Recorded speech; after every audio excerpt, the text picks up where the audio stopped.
In the very next attack, he lobbed the keeper to score another. And only 11 minutes after the first goal, he completed his hat-trick by dribbling the keeper and then a defender before smacking it into the goal. 11 minutes? In 11 minutes? That's crazy. Bro, stop, bro. So I did that in 1 minute. Bruh. You think I'll cross and take my mans out, just kill yourself. In the trenches, 40 on my hip, I had to fix my... What's good, YouTube? No, thanks for OG, no look, Jada. We back in another video, you know what I'm saying? Today, y'all, we got Daily Dose of Football, you know what I'm saying? Shout out Daily Dose of Football, you know what I'm saying? How an African showboater humiliated every defender in the Premier League. This, I ain't on cap, bro. I'm excited to see this, dog. Because, dog, we watched like a heck of African skills, bro, but... Because... I see, I don't know, it said Balati had an issue with Liverpool. I don't like that. Oh yeah, Balassi was African inside that John. So wait, is that him? Is that him they talking about? I don't know. We gonna see what this story talking about, bruh. Yeah. You know what I'm saying? Make sure y'all like, comment, subscribe. You know what I'm saying? Follow the King F 2023 for reaction streams.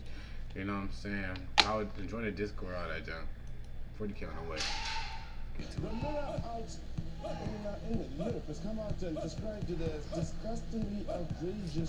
Oh my God! Here we go, Jordan. Here we go, Jordan. Oh my God!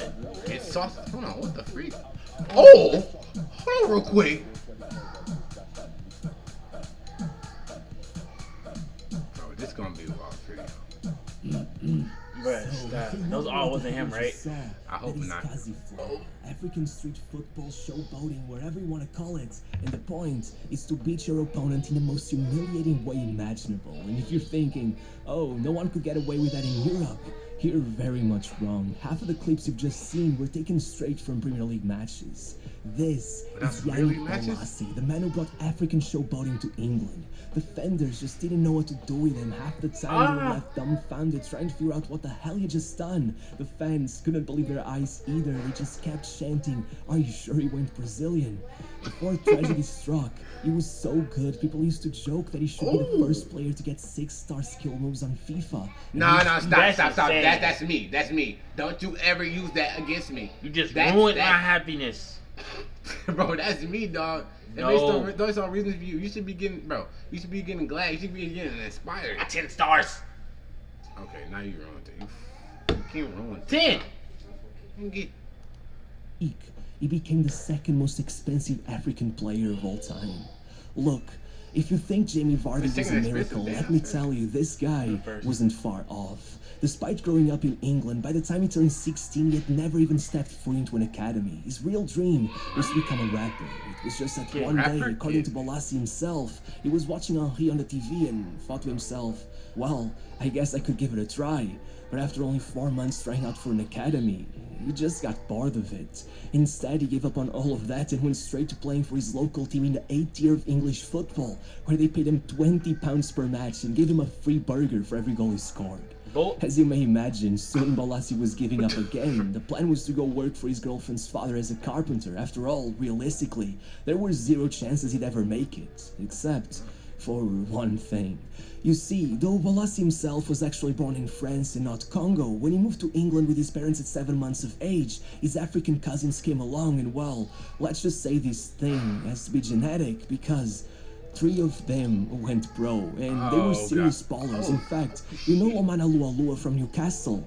Yeah, that's his cousin. So what happened then was pretty lucky. Just as Bolasie prepared to join the workforce, one of his cousin's friends got injured right after joining a team in Malta called Floriana. So in an effort to get Bolasie to give football another chance, and with the team looking for a temporary replacement, his cousins asked for a few favors, got him a trial there, and somehow it worked. But really, his luck didn't end there.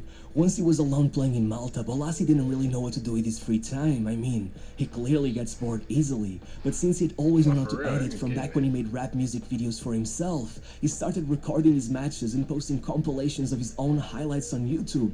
And I kid you not, one day he sent those links to his cousin's agent. The guy passed them around, and his talent must have been glaringly obvious because out of nowhere, he had clubs from all over Europe coming for him. Bro, no, that's smart as freak, bro. No that's smart, bro. That's what shit somebody would do, like in this kind of generation now, because a lot of people would be like seeing stuff on the internet. That's how, because back then you couldn't find some shit on the internet and find somebody from there, bro.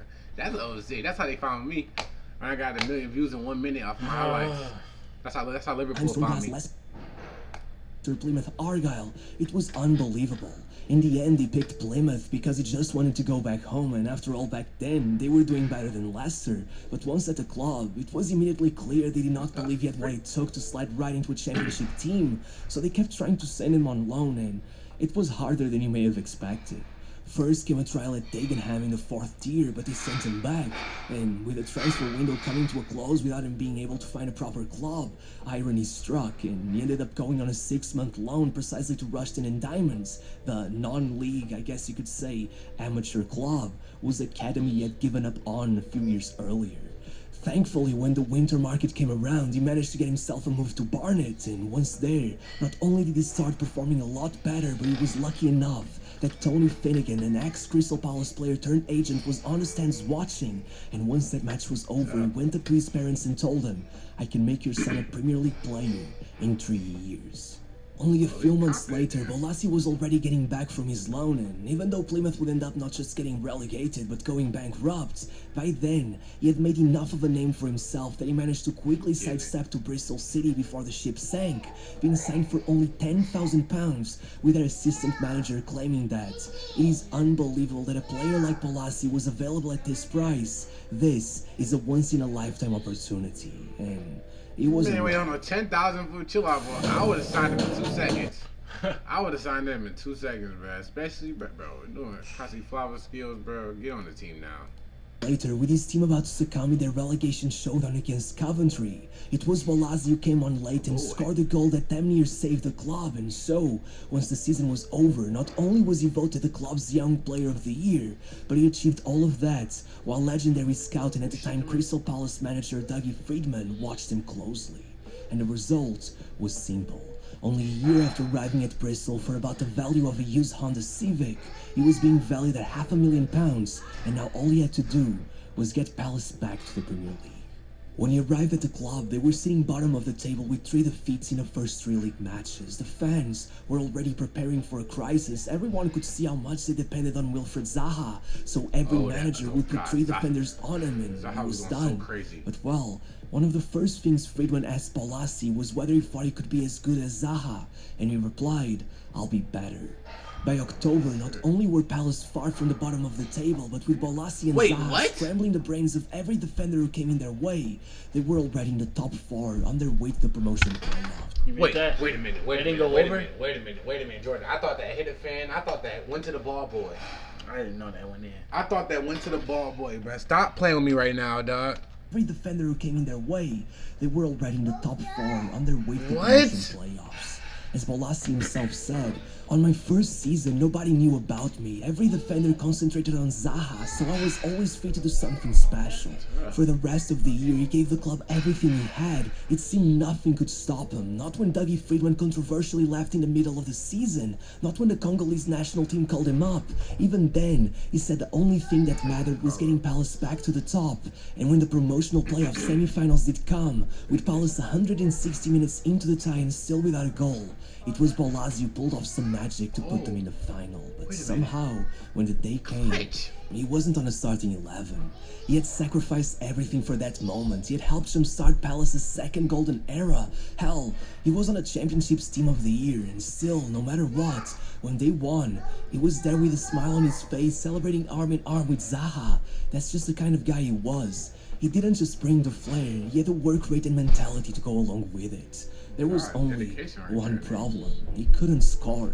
As Palace's assistant manager said, every game he'd go past 3 or 4 players at pace, using the most wonderful skills, but when it was time to shoot, he would overhit it and the ball would fly 6 feet above the bar.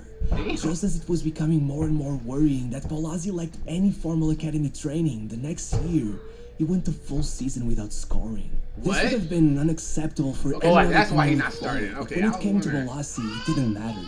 That year, even with Zaha leaving to United just as the club took the step up to the top flight, Bolasie completely took over the team's creative side and led them to one of their greatest ever seasons. Not just managing to survive relegation for the first time in the Premier League era, but almost clutching a top 10 finish. With every match, it became more and more clear that almost clutching a top 10 finish. That dude like he don't got wings. He got wings in that bit. Oh wait, shoot. more and more clear that no defender in the world could stop him, with manager Tony Pulis at one point claiming that Bolasie smashed Kyle Walker so bad he forced Redknapp to sub him off and change his tactics. But still, no match that season could compare to the one that became known as Istanbul. Picture this, second to last match of the season, Liverpool need to beat Palace by as many goals as possible if they want to have a chance at the title. With 12 minutes left on the clock, they're up by 3 goals, and suddenly, it started. Damien Delaney gets the first. Then Bolasie darts up in the counter-attack and assists Dwight Gale, who goes on to level the match 2 minutes later. I don't like that. Out of the 12,000 matches in the Premier League, only 24 times did the team come back from 3 goals behind. And on this one specifically, as the New York Times wrote, Bolasie was front and center. Liverpool's right-back Glenn Johnson was humiliated by him so many times that night, the pundits criticized him so harshly he ended up having a public meltdown on Twitter. That's the effect Bolasie had on defenders. It was a different breed. They didn't even know how to cleats are those? Them bitches lighting up in that belt. The heck? As Alan Pardew would go on to say, other clubs would have tried to change Bolasie, but we recognized he was a maverick and trusted him. That's why he improved so much in just a few years. His uniqueness is what makes him special. And soon, that will be evident to everyone else. When it's for the flag, something inside of you. The next year, even with Zaha back from United, it seemed the only time Palace played well was when Bolasie was on his day. 10 matches in, they'd only won 2, and even one of those was thanks to a Bolasie winner. But the next match, as Palace once again trailed behind against Liverpool, Bolasie popped off. Not just allowing Dwight Gale to score as his 30-yard shot rebounded off the post, but then flicking a sombrero over Lovren and assisting the second as Palace took a 3-1 win against one of the biggest teams in the country to escape the relegation zone. And just as the more casual Premier League fans began questioning whether he had done it on purpose or if he had just gotten lucky, just a month later against Tottenham, with Soldado and Eriksen pinning him against the corner, in one motion he pulled off a roulette and flipped the ball over them, sending every fan into a frenzy, replaying the clip over and over again, trying to figure out how to do it, only for one of his teammates to tell the press over and over again, and trying to spin move, flick up, so it went off his other. He grabbed it off his other foot and flicked it up.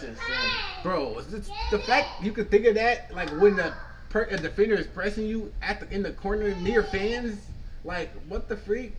I don't understand how you think of that.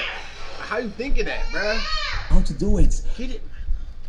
Only for one of his teammates to tell the press that Milo, he's done crazy things in training. Quit. Only for one of his teammates to tell the press that he's done crazier things in training. Every day, it's like watching street football. But as much as everyone wanted more, then Bolasie was called up for his first ever African Cup of Nations. Called up for his first ever African. But as much as everyone wanted more, then Bolasie was called up for his first ever African Cup of Nations, and this time, he wasn't gonna say no. Right on the first match, he scored the equalizer to clutch the draw, but once they found themselves 62 minutes deep into the quarterfinals, losing to 0 precisely to their rivals, the other Congo, turning that game around meant everything to the fans, and so Bolasie showed up yet again, assisting their first goal and jump-starting the comeback that eventually allowed the Democratic Republic of Congo to take not all y'all doing it. Now y'all all lost. Come on, bruh. No, dog.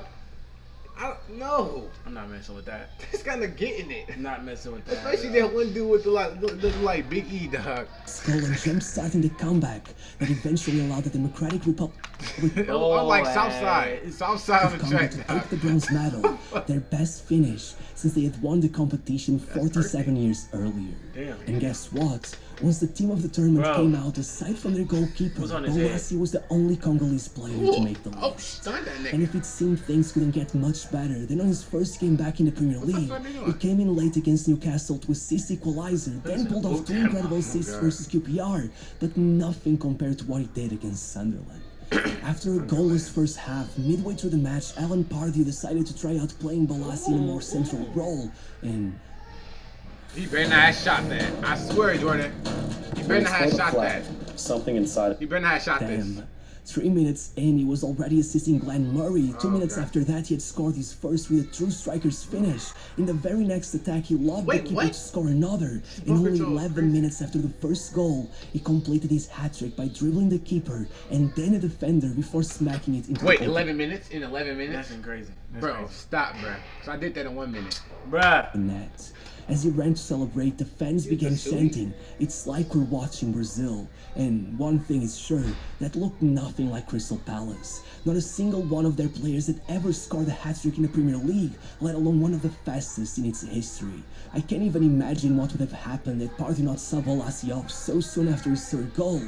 But regardless, after ruining Gerrard's last ever match at Anfield, beating Liverpool 3-1 yet again, this time getting another assist and hitting the post, and at one point even sweeping the ground with his hand before going past Dejan Lovren, I'm guessing they thought to themselves, "Oh, Liverpool! If we can't beat them, we might as well join them." And with the 25-year-old leading the league in successful take-ons alongside Hazard, Sanchez, Coutinho, and Sterling, they joined Tottenham in the chase for signing. Hey, what the down look right? And Hazard, Sanchez, Coutinho, and Sterling. You taught him the running style. You did tell me that. You right. No, don't ever put that on me. You told me don't that. Don't ever put that on me. I tried to show that dude how to freaking run. He didn't want to. He didn't want to. So he mocked you. No. He took it the wrong way and got zesty with it. I told him you can't get no hoes with that run. He kept running like that. I'm like, all right, bet then. You never going on a 2-man with me. So I went on a 2-man with Coutinho and Salah. Bruh. They joined Tottenham in the chase for his signing, putting down £20 million, only for Partey to tell the press that he'd only sell him for 40 to 60 million, knowing damn well that at the time, that would have made him the most expensive player in the league's history. In other words, he wanted to keep him around, and for a good reason. The next season, he began experimenting with getting Bolasie back in that central role, and the results were stunning. Even though from October to New Year's, Bolasie would not get on the score sheet in any of the games he played in the wing, on the 3 occasions in which he played him in the center, he yet again scored as they beat Liverpool, then got a brace against Newcastle and assisted their only goal versus Southampton. But just as everyone began wondering if the final form of Bolasie had been unlocked, he tore the muscle of his calf, and over those 2 months without him, the same team that had been sitting just below the top 5 went completely winless. There was no doubt Bolasie was the heart and soul of that squad, and once he was back, knowing that any hope of finishing in the top 7 was lost, I guess they realized there was only one other way to make history by leading the club to Europe for the first time ever, so he gave everything in the FA Cup, winning a penalty with 4 minutes left in a goalless quarter-final, and then scoring the opener in the semis to lead Palace to the final for only the second time in their history. The day of the match, it all seemed straight out of a fairy tale. Growing up, Bolasie could see Wembley Stadium straight from his bedroom window. The date of the final coincided perfectly with the birthday of his mom, who still lived in that same house only a few blocks away. But even though they pushed United into extra time, even though it seemed like destiny, in the end, they lost. No matter what, the transfer offers kept coming in. Tottenham especially seemed to be all over him, but with Bolasie being an Arsenal fan, he didn't really like that idea. And so, with billionaire Farhad Moshiri buying Everton and handing Ronald Koeman a £100 million transfer budget, he completely hijacked the transfer, offering Palace Hey, loosen up though, like why are you so dang stiff though? Transfer budget. At least you sure he wanted to sign there? You sure this wasn't a forced deal? A forced deal, like... Transfer offering Palace a deal worth £35 million. Not just making Bolasie Everton's all-time record signing or Palace's biggest ever sale, but the second most expensive African player of all time, just £1 million shy of Sadio Mane, who had just moved to Liverpool. All less than 10 years since he had been playing for £20 a game, and when confronted by a reporter with the fans worried that he turned out to be yet another disappointing signing after the likes of Schneiderlin, Klaassen, and Iwobi, he replied, "I know I am worth it." But in reality, Bolasie would turn out to be one of Everton's worst ever signings. To start off, everything seemed incredible. Bolasie and Lukaku were completely in tune with each other. They even spoke the same Congolese dialects. Bolasie and Lukaku were completely in tune with each other. That's Davis. Is that Davis? That is. Bro, that gotta be Davis, bro. They even spoke the same Congolese dialects, so defenders couldn't even understand what they said to each other. Bolasie himself even went on an uncharacteristic run of 5 goal contributions in just 7 starts. But then they played United, and in a duel with Anthony Martial, Bolasie didn't just rupture his ACL, he ruptured his meniscus as well, and that's what you call a career ender. Even after 11 months out, Bolasie felt like he was being rushed back into the pitch, claiming that Everton's medical staff hadn't taken proper care of him, that even though he stayed extra hours at their grounds every day for over a year, when his old Crystal Palace physio examined him, he was shocked at how weak his knee still was. With Marcus Silva arriving and bringing with him new record signing Richarlison, Bolasie was replacing. He just couldn't accept that. Even with Leicester trying to bring him in to replace Mahrez and Palace trying to work out a comeback, he insisted on going on loan, hoping he could earn back his place at Everton. First it was Villa, then Anderlecht, Sporting and Middlesbrough. Towards the end he even stayed with the under-23s for 6 months, but eventually he had to leave the club.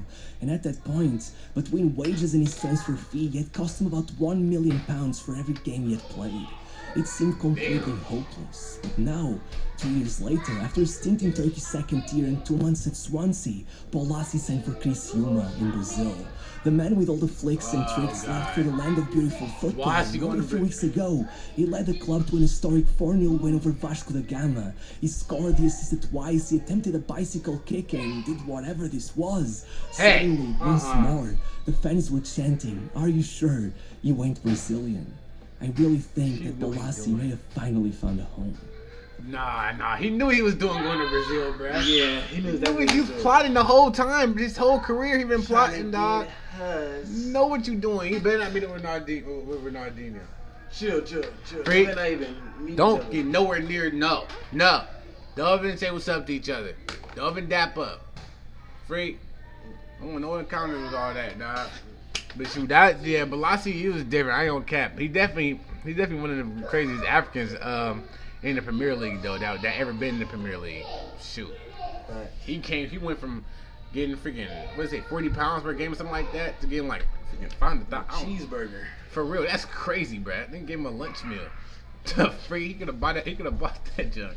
Like what, bro? But not he freaking millionaire. That's tough. Hell, God. I know it's in, bro. But shoot, y'all, that's the end of the video, man. Make sure y'all like, comment, subscribe, follow the Kick Episode 2023 reaction stream. 40K on the way. My bad if the kids loud in the back. We're not at a daycare. Hey, y'all be quiet. We can't nothing about this. I'm kind of sorry. So yeah, we out this bad. Heard you one time to the mob. Heard that you trying to get involved with it. Heard that you trying to come by.